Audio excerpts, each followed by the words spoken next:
We live in a culture that places a high value on chilling, living a life of ease. In fact, many inventions are inspired by the desire to lighten the daily workload and increase our leisure time. The Bible, on the other hand, teaches us to resist idleness. Today on Truth for Life Weekend, Alistair Begg is examining what the book of Proverbs has to say about laziness.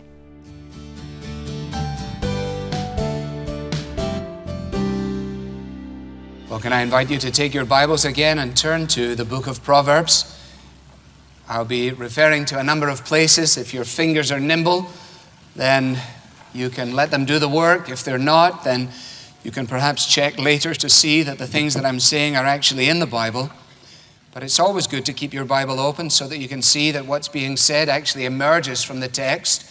I'm not here to give a talk, some dissertation, share with you things that I've been discovering as I read various magazines and whatnot. I want to be the servant of the text. I want to go in the kitchen, as it were, get the food and bring it out. I'm not responsible to force feed you with it. And I haven't come on roller skates or with special bells that ring. I just want to be faithful to the task. And I hope that you will eat and be satisfied. God provides the food, of course. The book of Proverbs is fantastic. There's no question of that. You can read it and read it and read it and never think that you've learned it. I found my mother reading the book of Proverbs frequently when I was a boy, and the more I've read it now in adulthood, I'm sure she was looking for strength and wisdom and courage in order to cope, at least with me, her one son. It is an intensely practical book. You find in the book of Proverbs, if you like, godliness in working clothes. There's no sense in which, in reading the book of Proverbs, it would appear that a godly life is somehow or another removed from the everyday events of our journey. But rather, we look into the book and we find that it is intensely practical. It is actually distinctly uncomfortable, and it is immensely profitable. We're looking over these few Sundays that we have in these summer days at a number of subjects which emerge quite naturally and obviously from the text. I felt that it would be profitable for us to address the subject of laziness. Laziness. Now, I don't want you to nudge the person next to you as if somehow or another it was perfect for them. That kind of deflection will come back and bite you. But resist the temptation to immediately stab your teenage son in the back with a word, "See, I told you that you should come this morning. This one is definitely for you." Be careful of that. Do be careful. The book of Proverbs describes the lazy person as the sluggard. The sluggard. Not a very contemporary word, but quite a good word. It is defined by the dictionary as one who is habitually lazy or habitually inactive. They have determined a lifestyle that is framed essentially by indolence and by inactivity. What I want to do then is to look at this individual. He's described as the sluggard. First of all, we'll take a look at his lifestyle. We can't say everything about him, but something. Then we're going to drive past his house and look at his vineyard. And then finally, we're going to ask ourselves the question, just in what ways does the cap fit, as it were, in relationship to this most important of subjects? Well, first of all, then, let's consider his lifestyle. We can summarize it under a number of headings. I'll give them to you. If you take notes, you might find it helpful. First of all, by looking at chapter 26 and verse 13 and following, we are able to recognize that the sluggard is hinged to his bed. Hinged to his bed. Verse 14 of Proverbs 26 says, "As a door turns on its hinges, so a sluggard turns on his bed." He doesn't merely enjoy his bed, he's stuck to his bed. He has, if you like, in graphic terms, two slots in his back which have been perfectly created to fit into the hinges on his bed, and when he gets himself into them and into the correct position, he is capable of movement, limited movement. He can turn to his left or he can turn to his right, but that's about it. He absolutely loves it. He makes movement but no progress. Where you found him at 7 in the morning, you can find him later at 11 in the morning and perhaps at 3 in the afternoon. This individual does not like to be approached directly. He doesn't like questions that say, will you do this? And are followed up by, when are you planning on doing it? He doesn't like someone to come, as in the words of verse 9 of chapter 6, and say, how long will you lie there, you sluggard? When will you get up from your sleep? He never actually refuses to do anything. He just puts it off bit by bit. He deceives himself into thinking that he will get round to it. But by minutes, small increments of time, by minutes and by inches, this individual, he or she, allows opportunity just to slip away. Secondly, this individual hinged to his bed is happy making excuses for his indolence. Indeed, as you read the Proverbs, you discover that he's quite ingenious at inventing excuses. Now, we see this in all kinds of ways. Our children come dashing home from school on the last day of school, throw their bag down, never want to see it again in their lives, and immediately launch themselves into the opportunities of summer. And parental responsibility is such that we drive them here, we drive them there, we drive them everywhere.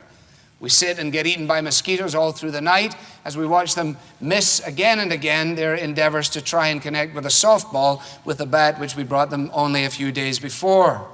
Finally, we drag ourselves home, and it isn't long before one of them emerges at breakfast time, which can be anywhere between 9 o'clock in the morning and 3 in the afternoon, emerges at breakfast time to say, I'm bored. I'm bored. And so we say, well, why don't you cut the grass? And I've found that the cutting of the grass cures boredom immensely and immediately, and also produces the most ingenious excuses that you've ever heard in your life. The individual who has no mind to work, the individual who doesn't want to work, never lacks for excuses for their idleness. If inside of them they have no desire to engage in endeavor. And incidentally, in the New Testament, Paul says in 1 Thessalonians that part of the responsibility of the pastor is to warn the idle, to encourage the timid, to help the weak, but to warn the idle. Paul says to Timothy, make sure that people understand that if they don't work, they shouldn't eat. So that this call to endeavor is not unique to the book of Proverbs or to the Old Testament. You find it all the way out. And when you look at the lazy individual, they're ingenious in excusing their indolence. For example, still in chapter 26, verse 13, the sluggard says, there's a lion in the road, a fierce lion roaming in the streets. No, there's not. Why don't you cut the grass? There's a lion in the backyard. No, there isn't. Where did you get that from? Well, the lazy person has managed to convince himself or herself of acts and facts that are completely non-existent. And the longer they go in filling their mind with that kind of thing, they have imaginary reasons for their inactivity, and these imaginary reasons finally convince them of the fact that they can rationalize the fact that they don't get up. Of course, the real danger is not the imaginary lion in the street. The real danger is the roaring lion, the devil, who loves to come and lull people into indolence and defeat. Hinged to his bed, happy to make excuses. Thirdly, hopeless at completing things. Hopeless at completing things. Chapter 12 and verse 27. The lazy man does not roast his game, but the diligent man prizes his possessions. Why doesn't he roast his game? Well, perhaps because he never got his game. He set off to hunt, and as he began to hunt, he may even shot the thing or pierced it with an arrow, and then he said, I'm not going over there for that. It was enough fun firing the arrow at it. Let somebody else pick it up. Or he dragged the sorry carcass home and laid it against the side of the shed, and his wife asked him, are we ever going to eat this? And he said, yeah, we're going to eat it. Don't bug me. I shot it, didn't I? I'll get round to it. And somewhere in the heart of winter, A sorry carcass, a skeletal structure, sticks his head out over the snow as a silent testimony to the fact that the lazy man gives up opportunity moment by moment, inch by inch, and he is confronted by the fact that he is hopeless at completing things. If you look at 19 and 24, you find the same statement that is in 26:15. The sluggard buries his hand in the dish. He will not even bring it back to his mouth. What a picture. He'd rather enjoy his laziness than his food. So you sit him down to eat, and there he goes. And he digs in, and he says, "Oh, I don't know if I want to eat this." Now, let's be honest, gentlemen, our wives leave us alone. They stack the freezer, they do all the business, they go out, they get it perfect, they leave the list, they stick it where it's supposed to be, and they tell us, all you need to do is take this out, pierce this, put it in here, and hey, before you know it, you'll be eating wonderfully well. I've been on my own now for 10 days, and I can tell you that I am not eating gourmet food. In fact, were it not for Cinnamon Life and my toaster, I'm not exactly sure where I'd be. Why? Because I understand how easy it is to be lazy. The effort involved seems so demanding. I mean, all of that piercing of the bag and pressing the microwave, I mean, that's work. And plus you have to wait for it. And who knows what's happening to you while you're waiting for it, standing so close to all that radiation. No, give me the Cinnamon Life. I'll be fine. You go in the house that's populated by 5 university students, open the refrigerator, and what do you see? Nothing.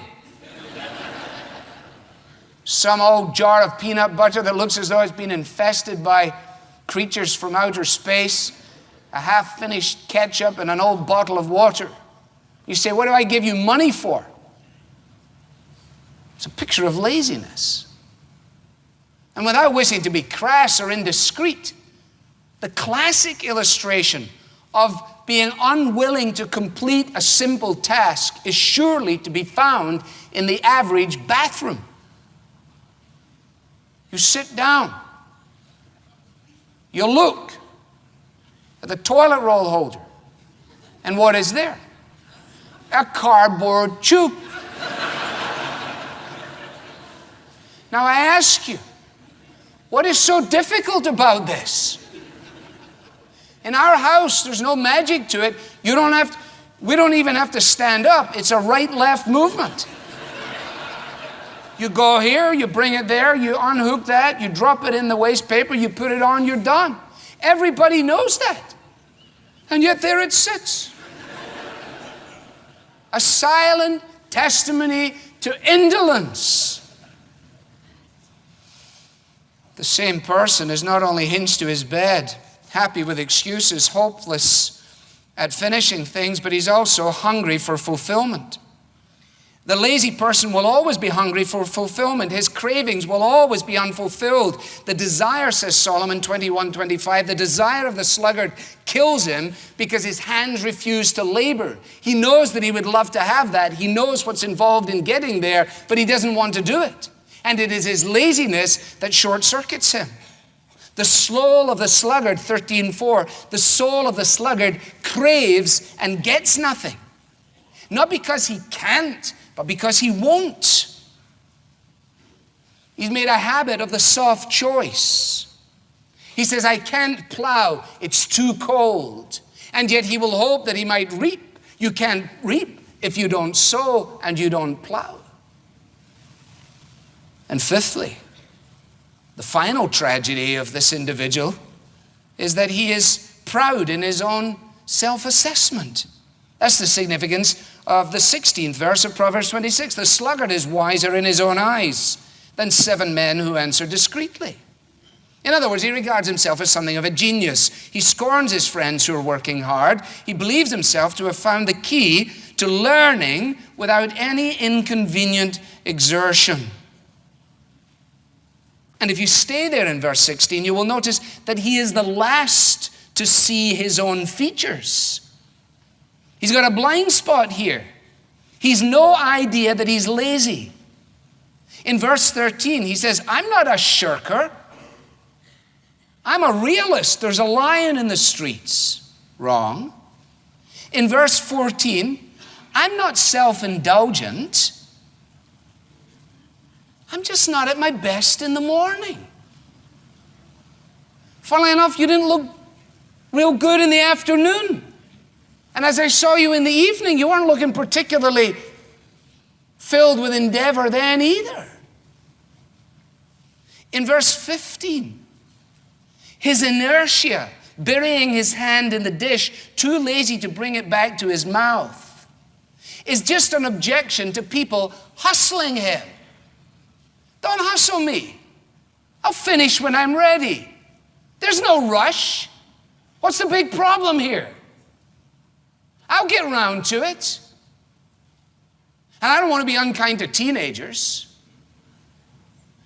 But if a teenage boy and a teenage girl do not seriously address this in their developmental adolescent years, they may give themselves a mountain to climb that is greater than they will ever conquer. Because they burn into their psyche tracks and mentalities that will be for them their natural default path whenever they move forward in their lives. And the picture here is comic, but it is also tragic. And we should not allow the comedic aspect of it to prevent us from recognizing just how tragic it is. Hinged to the bed, happy with excuse, hopeless at completing things, hungry for fulfillment, and ultimately haughty, in my opinion, of myself. Well, that's kind of representative of his lifestyle. Now, more briefly, let's take a drive past his house. Chapter 24 and verse 30 and following. Let's view his vineyard. I went past the field of the sluggard, verse 30, past the vineyard of the man who lacks judgment. Thorns had come up everywhere. The ground was covered with weeds, and the stone wall was in ruins. So his approach to life has paid its dividends. We go past this house, we say either there is no one living in that house, or the person is unwell within it, or has been removed on account of illness, or the person within it is frankly lazy. Any one of those deductions would be valid. Samuel Johnson has an immense quote on laziness. I'll give it to you. It's not an easy quote, but you're a very intelligent group. You'll get this without difficulty. He says, indolence is one of the vices from which those whom it once infects are seldom reformed. Every other species of luxury operates upon some appetite that is quickly satisfied and requires some concurrence of art or accident which every place will not supply. In other words, if we have a craving for eating tubs of peaches, once you get a tub of peaches, you eat 14 of them, it pretty well is satisfied. And furthermore, if you have a craving for peaches and you're somewhere where there are no peaches, then you're going to have to be involved in some skillful art or in creating some context so that you can satisfy that desire. That's true in most of these things, but laziness doesn't need that. You can be lazy anywhere, anytime, without any help at all. Because laziness is nothingness. Laziness is defaulting to sleep and to just abject confusion. He goes on. But the desire of ease acts equally at all hours. And the longer it is indulged, it is the more increased. To do nothing is in every man's power. We can never want an opportunity of omitting duties. The lapse to indolence is soft and imperceptible because it is only a mere cessation of activity.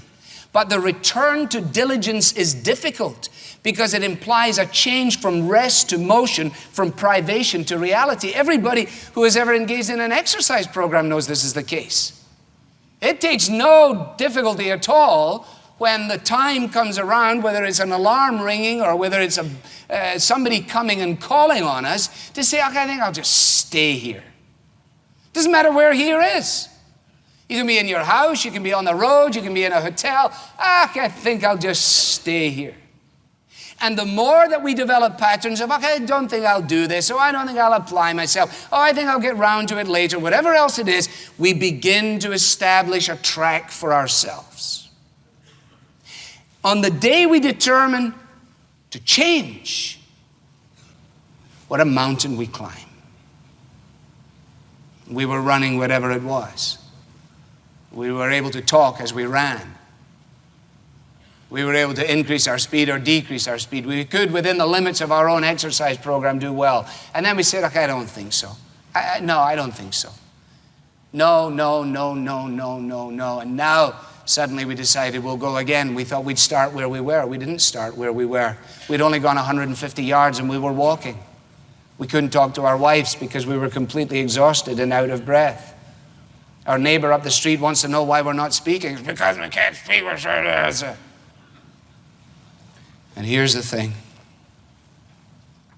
The real issue about this, and the real tragedy of the man's house, is that laziness is not an infirmity. Laziness is a sin. God made us to work.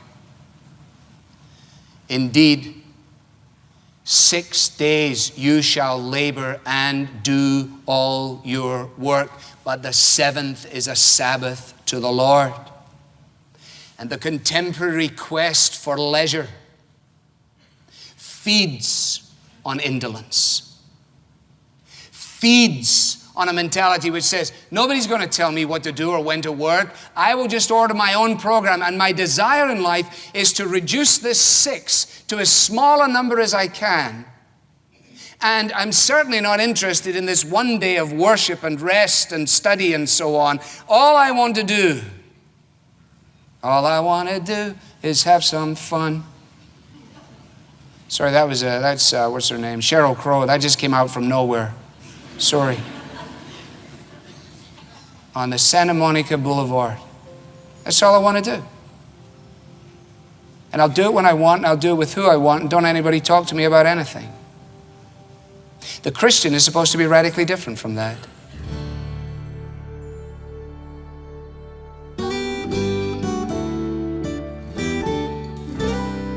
You're listening to Truth for Life Weekend. That is Alistair Begg sharing practical lessons on laziness from the book of Proverbs. We'll hear more next weekend in a series titled Wise Words. Have you ever found yourself wondering if you're really forgiven for all you've done or for the things you've failed to do? Is your salvation a sure thing? Well, the answer to both of those questions for a committed follower of Jesus is an emphatic yes. We want to recommend to you today a book titled Assurance, Resting in God's Salvation, to help quell any doubts you might have. The book Assurance is a 31-day devotional that addresses many of the thoughts we often face about our eternal destiny.